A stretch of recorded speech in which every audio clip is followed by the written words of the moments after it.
नमस्कार दोस्तों, मैं श्रवण आप सभी का स्वागत करता हूं अपने YouTube चैनल परीक्षा रात्रि पर। इस वीडियो में हम जानने का प्रयास करेंगे स्वतंत्र राजवंश के बारे में। मुगलों से जो राज्य स्वतंत्र हुए उसको जानने का हम प्रयास करेंगे। तो शुरू करते हैं, आप सभी कॉपी कलम निकालिए, नोट करते रहिए और साथ ही समझते रहिए। तो देखिए, स्वतंत्र राजवंश ये कब की बात है? तो 18वीं सेंचुरी की।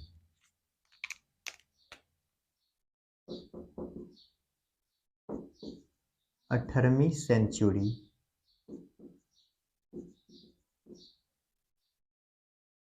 ये 18वीं सेंचुरी का मतलब हो गया 1700 से लेकर के 1800 एडी तक की बात है। यहाँ पर इस समय जो राजवंश स्वतंत्र हुआ है उसको देखने का प्रयास करेंगे। तो उसको थोड़ा हम मैप पे देख लेते हैं।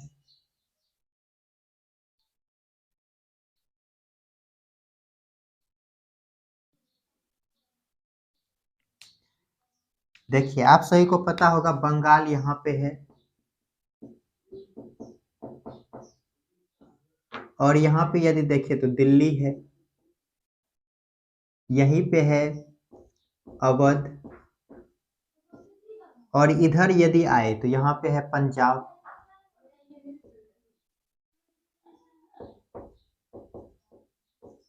पंजाब है, और यहाँ पे यदि आए तो मैसूर है, मराठा और मैसूर, मराठा मैसूर, यहीं पे है मराठा और मैसूर। इनको देखेंगे तो देखिए इन सभी राजवंशों के बारे में हम एक एक कर विस्तार से जानने का प्रयास करेंगे। तो यदि देखें हम मुगलों से स्वतंत्र राजवंश, मुगलों से स्वतंत्र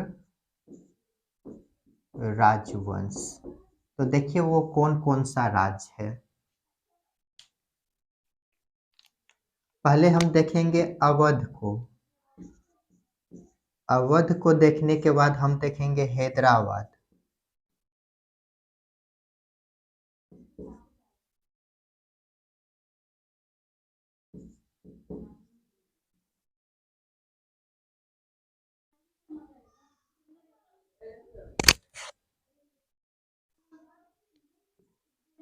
हैदराबाद को देखने के बाद हम देखेंगे भरतपुर।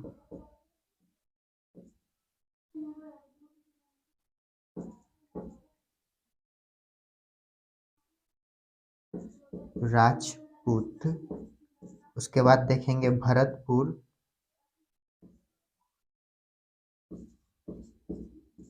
भरतपुर, रुहेलखंड,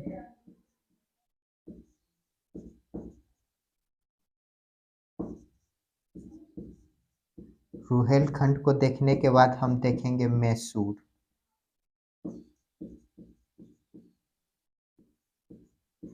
तो हम इतने राजवंशों को देखने का प्रयास करेंगे बारी बारी से। तो देखिए इसमें हम क्या देखेंगे, एक बार रिकॉल कर ले।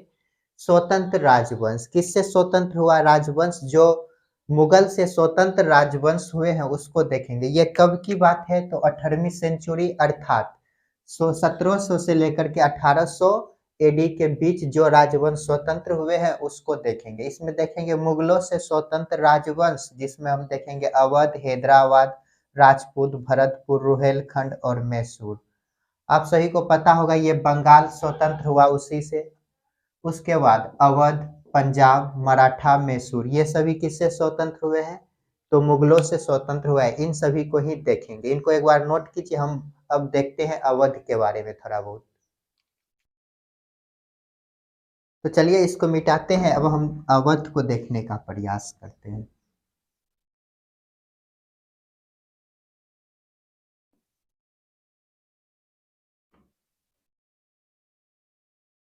हेडिंग दीजिएगा अवध। अच्छा, एक बार और यहाँ पे देख लीजिए इसे। यहाँ पे है, ये है मराठा, यहाँ पे है मैसूर, ये है मैसूर।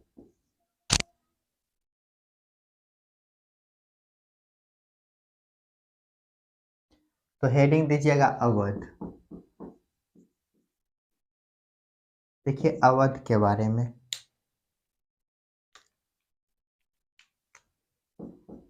फर्स्ट यदि शासक देखे या जिसने इसे स्वतंत्र करवाया तो उसका नाम है सआदत खां।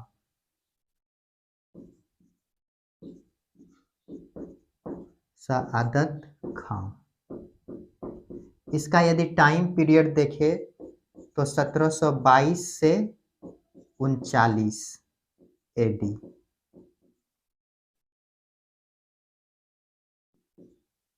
देखिए ये सआदत खां जो है ये सिया गुट के थे। सिया गुट के थे। इन्होंने क्या किया, ये जो अवध है अवध को मुगलों से स्वतंत्र कराया। अवध को मुगलों से स्वतंत्र करवाया। जब स्वतंत्र करवाया तो इन्होंने उपाधि लिया बुरहान उल मुल्क का। उपाधि कौन सा लिया, बुरहान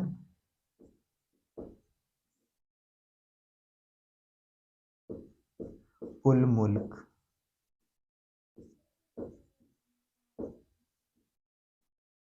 देखिए इसके बाद इनके द्वारा क्या किया गया, 1739 में नादिर शाह को बुलाया।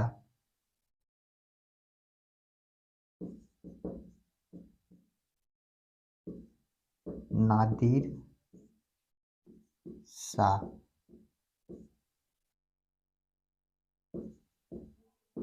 को बुलाया। कैसे बुलाता है, तो इन्होंने जो है कि 20 करोड़ रुपए का जो है कि अवसर देकर बुलाता है।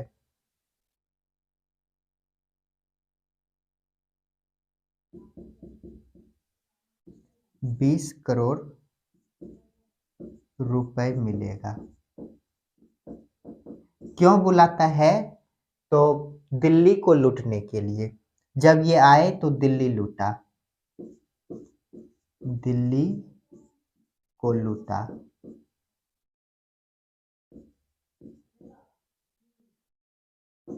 इन्हें कहा आप दिल्ली आइए, लूट के आपको 20 करोड़ रुपया मिलेगा। इन्होंने दिल्ली को लूटा। ये कौन सा युद्ध लड़ा, यहाँ पे करनाल का युद्ध।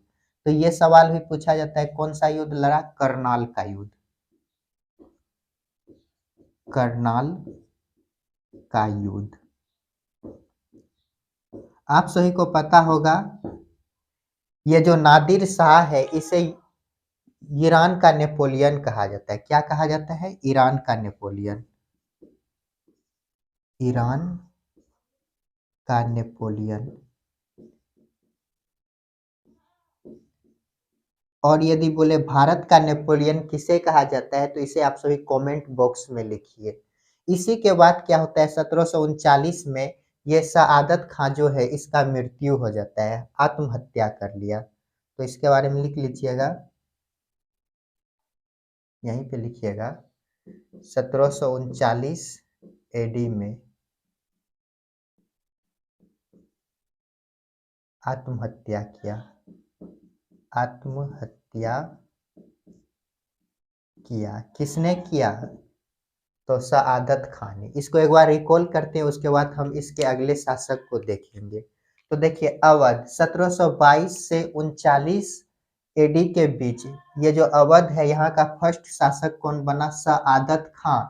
ये सिया गुट के शासक थे और इन्होंने अवध को मुगलों से स्वतंत्र कराया। यदि आप सही से सवाल पूछे ये जो अवध है अवध को मुगलों से स्वतंत्र किसने कराया, तो सआदत खान ने।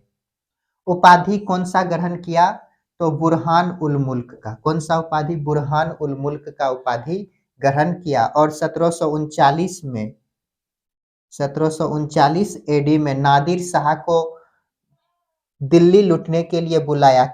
ये कहा आपको 50 करोड़ का रुपए मिलेगा, दिल्ली को लूटिए। जब ये आते हैं तो ये यहाँ पर करनाल का युद्ध लड़ा और दिल्ली को लूटा। ये जो नादिर शाह है इसे ईरान का नेपोलियन कहा जाता है और यदि भारत का नेपोलियन देखें तो समुद्रगुप्त को कहा जाता है। इसी के बाद 1739 में ये जो सआदत खां है इन्होंने आत्महत्या कर लिया। इसको नोट कीजिए। अब देखते हैं हम अगले शासक के बारे में।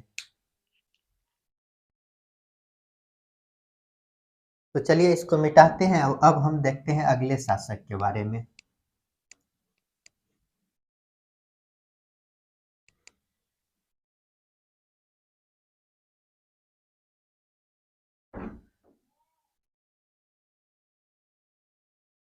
तो देखिए इसके बाद जो है कि अवध का शासक बनता है सआदत सफदत जंग। सफदत जंग। इसके बारे में देखिए इम्पोर्टेंट पॉइंट यदि देखें इन्होंने क्या किया। तो पहली बार देखिए इन्होंने क्या किया। ये जो इलाहाबाद है इलाहाबाद को अवध में मिलाया। इलाहाबाद इलाहाबाद को अवध में मिलाया।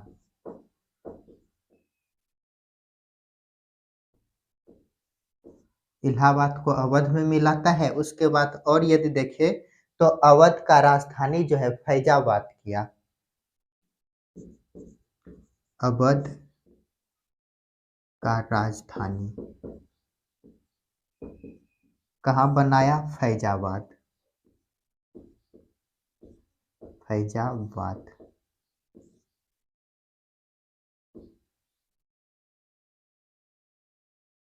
और इसी के समय 1748 में मणिपुर का युद्ध लड़ा गया। इसका टाइम पीरियड यदि देखें तो 1739 से लेकर 54 तक एडी। 1748 मणिपुर का युद्ध लड़ा। मणिपुर का युद्ध। इसके बाद देखिए अगला शासक कौन बना?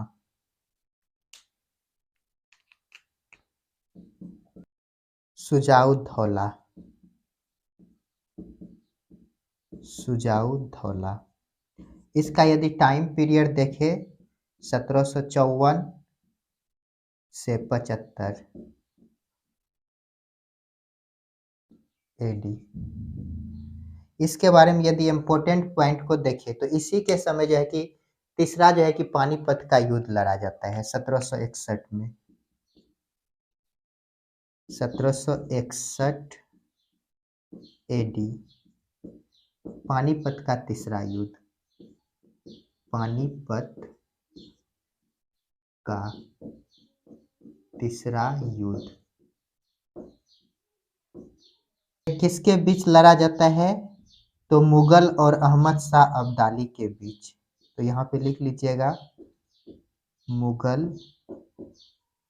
वर्सेस अहमद शाह अब्दाली।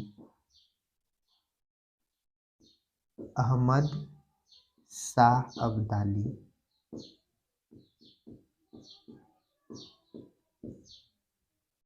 इसी के समय जो है कि एक और युद्ध लड़ा गया बक्सर का युद्ध 1764 में। 1764 एडी। बक्सर का युद्ध। बक्सर का युद्ध। और यदि इसके बारे में देखें 1765 में जो है कि डुप्ले के द्वारा सहायक संधि को शुरू किया गया। तो चलिए इस पॉइंट को यहाँ पर लिखते हैं। 1765 में एडी। फ्रांसीसी गवर्नर डुप्ले द्वारा भारत में सहायक संधि शुरू किया। यदि बोले सहायक संधि का जन्मदाता किसे कहा जाता है, तो डुप्ले। ये सहायक संधि क्या होता है, यदि इनके बारे में देखिए, जैसे हम हैं भारत के राजा हैं, और यदि हम क्या करेंगे, ये जो फ्रांस के सैनिक है इसको अपने यहाँ पन्हा देंगे, अपने यहाँ रखेंगे। यही क्या होता है, सहायक संधि फ्रांस से कर लिए, फ्रांस के सेना हमारे यहाँ रहेंगे और सर्विस देंगे।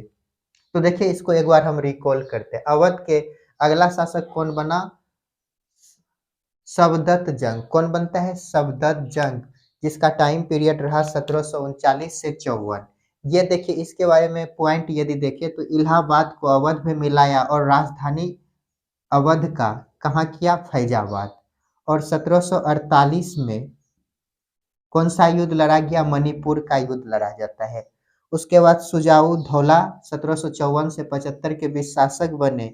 1761 में इसके समय पानीपत का तीसरा युद्ध मुगल और अहमद शाह अब्दाली के बीच लड़ा गया था।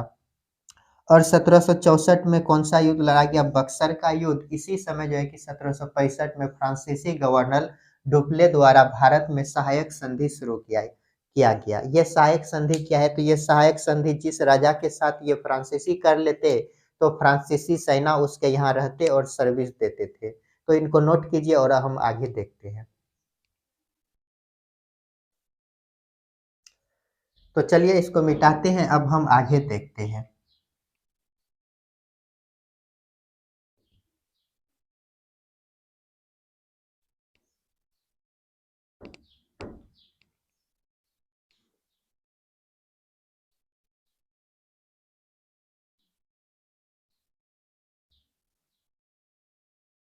किसको देख रहे हैं, सुजाऊ धौला, सुजाऊ धौला। देखिए इसके समय और कौन सा घटना घटित होता है, 1773 बनारस की संधि। बनारस की संधि किसके बीच होता है, अवध और अंग्रेज वर्सेस अंग्रेज। अवध का शासक कौन है, तो सुजाऊ धौला, सुजाऊ धौला। और अंग्रेज गवर्नर कौन है, तो वारेन हेस्टिंग।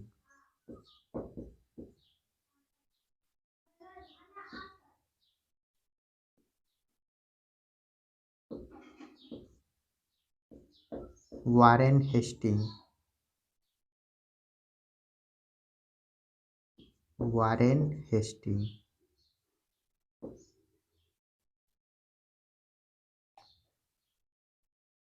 जब यहाँ बनारस की संधि हुए तो ये जो सुजाऊ धौला है इसको 50 लाख रुपए में कारा और मणिपुर का क्षेत्र दिया। सुजाऊ धौला को 50 लाख में मणिपुर प्लस कारा का क्षेत्र दिया। इसके बाद अंतिम यदि शासक देखें, अवध का अंतिम शासक, अंतिम शासक, इसका टाइम कौन है, ब्रजिस,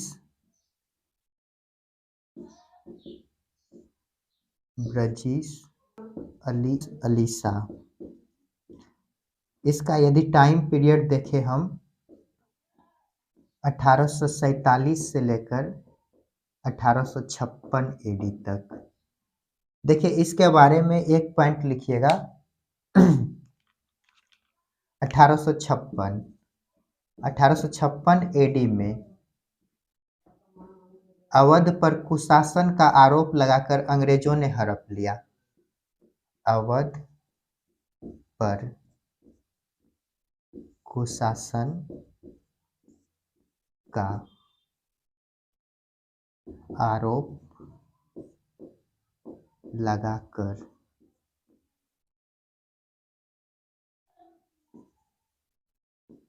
हड़प्पा।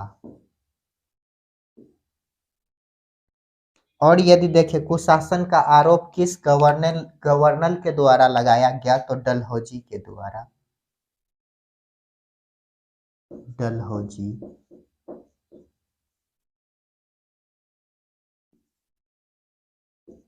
द्वारा।